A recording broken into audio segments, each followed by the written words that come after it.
سید الاستغفار چې په حدیث ته رسول الله صلی الله علیه وسلم کې ډیر زیات فضیلت راغلی دی. رسول الله صلی الله علیه وسلم فرمایي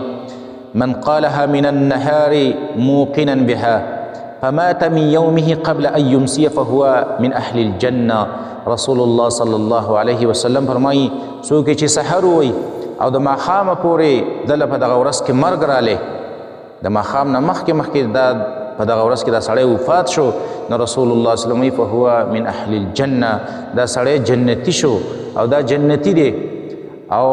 رسول الله صلی الله علیه وسلم که څوک ماښام وي او په یقین سره وي